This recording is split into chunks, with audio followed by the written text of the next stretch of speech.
napakadaming empleyado ng DPWH. 80,000 ang empleyado ng DPWH. At kailangan baguhin natin yung pag-iisip, baguhin natin yung mindset at yung kultura. At yon susubukan natin gawin simula ngayon. Para magawa natin lahat ng mga pinagsasabi natin gagawin natin. So today, I will sign a department order which will revise the existing department orders from the past to make promotion and appointment of district engineers, regional directors, assistant regional directors, and assistant district engineers down the line performance-based. And I will just summarize it into 3 things. Number 1, timely and quality repair and maintenance of roads and bridges and others. Kasama na dyan ang flood control. Meaning, kapag may sirang kalye, pag may butas, pag may bridge na umuuga o delikado na, kapag may kalyeng sira-sira, kapag may flood control na nasira, na butas, kailangan mabilis at quality ang pagre-repair at maintain ng lahat ng mga to. They will be judged by this. Pagka sila hindi pumasa dito, tanggal sila o papalitan sila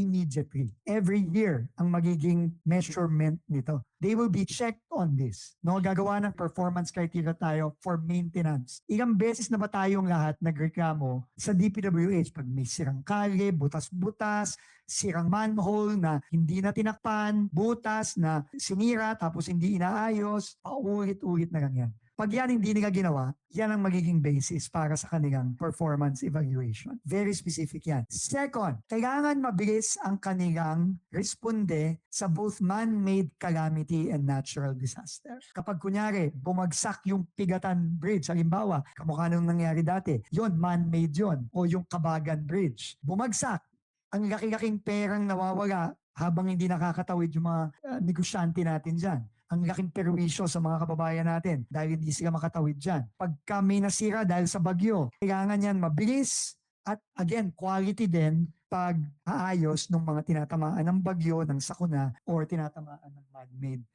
disaster. They will also be measured on that. And finally, timely and quality completion of projects. Sasabihin ko to, related din to sa budget preparation natin. Ayoko nang makarinig ng bagong project na sisimulan hanggat hindi natatapos ng maayos at ng mabilis ang mga matagal ng nakatenggang proyekto. So sinabi ko na yan sa mga DERD natin. And kailangan siguraduhin nila na matapos ng mabilis at matapos ng maayos ang mga proyektong nakatenga. Yan ang tatlong mga criteria na, pero ito yung mga bago na wala dati na kailangan sundan. I will sign that department order today.